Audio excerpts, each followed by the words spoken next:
Assalamualaikum warahmatullahi wabarakatuh.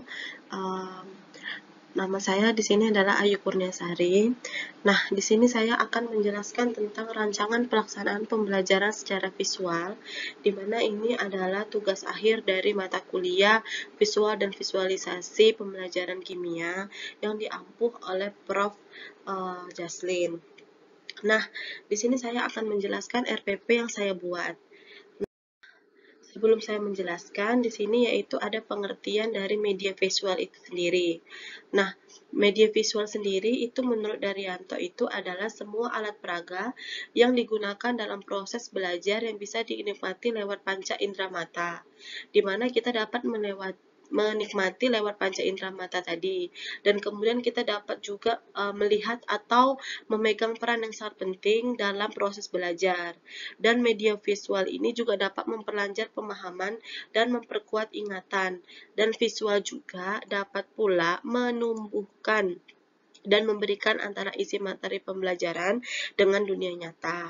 Dan karena juga di zaman era globalisasi seperti saat ini, kemajuan teknologi informasi dan komunikasi itu kan juga telah berkembang dengan pesat, sehingga banyak peralatan canggih yang di bidang teknologi informasi dan komunikasi itu terus diriset dan juga terus dikembangkan, sehingga perkembangan teknologi dan informasi itu juga memberikan banyak kontribusi dari berbagai bidang. Salah satunya itu adalah di bidang pendidikan.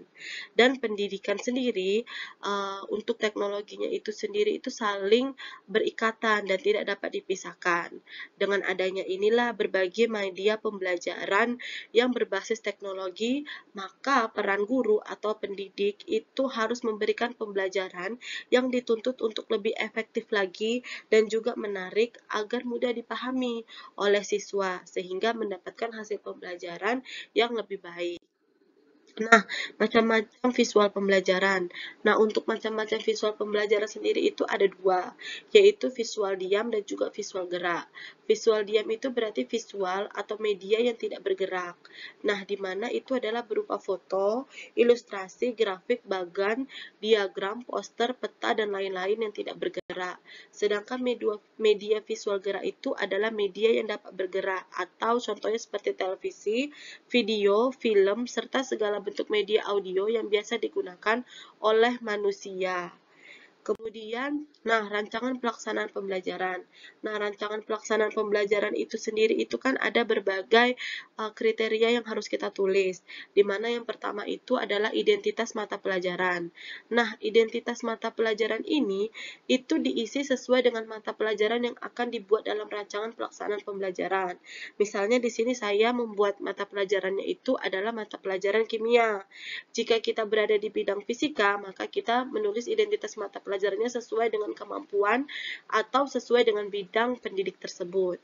Nah, yang kedua itu adalah standar kompetensi, di mana standar kompetensi ini itu sesuai dengan setiap mata pelajaran yang diampu. Contohnya di sini saya menulis standar kompetensi pelajarannya itu adalah standar kompetensi milik kimia untuk mata pelajaran asam dan basa. Kemudian kompetensi dasarnya juga sesuaikan dengan mata pelajaran yang diampu oleh pendidik. Dan juga indikator pencapaian kompetensi.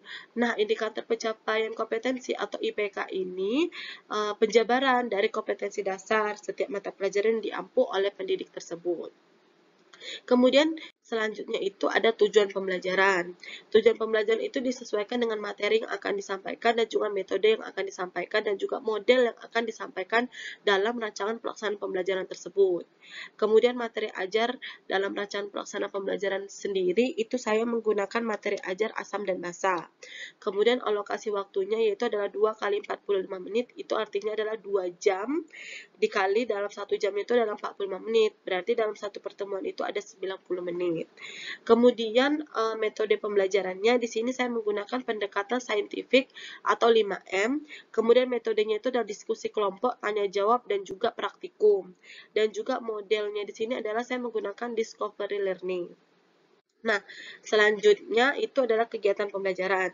Kegiatan pembelajaran itu isinya di mana itu adalah kegiatan awal, kemudian sintaks, kemudian adalah waktu yang digunakan, kemudian penilaian hasil belajar itu sendiri. Saya di sini menggunakan 3 penilaian, di mana di situ ada penilaian kognitif, afektif, dan juga psikomotorik.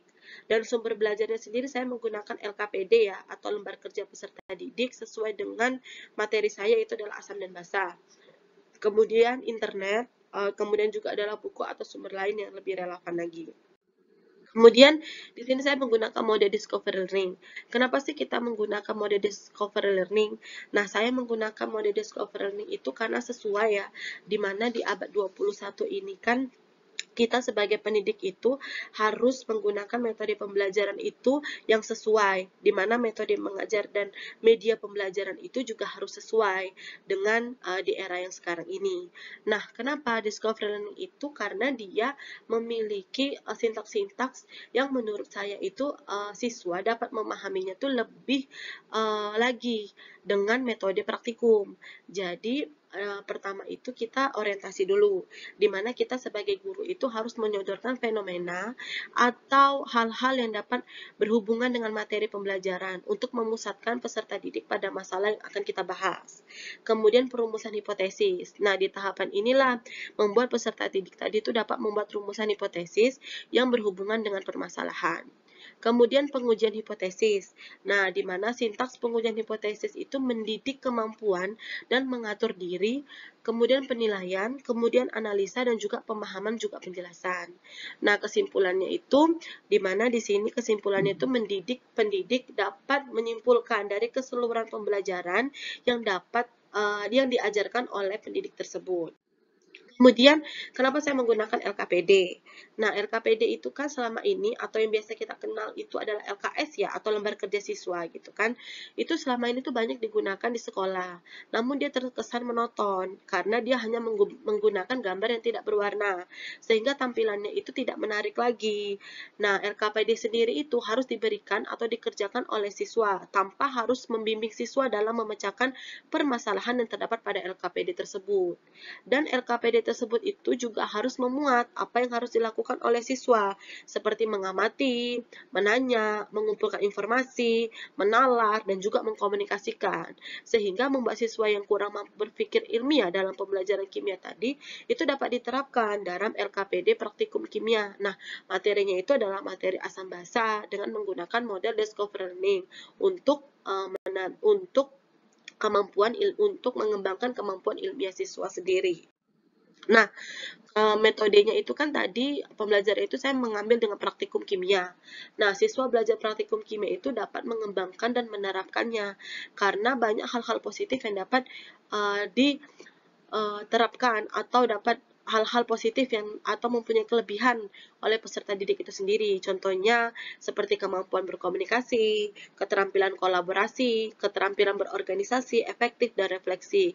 Kemudian juga keterampilan literasi, informasi dan juga media. Dan kemudian juga siswa ini dapat berpikir kritis dan juga berketerampilan lebih kreatif lagi. Nah, sampai di sini saja presentasi saya.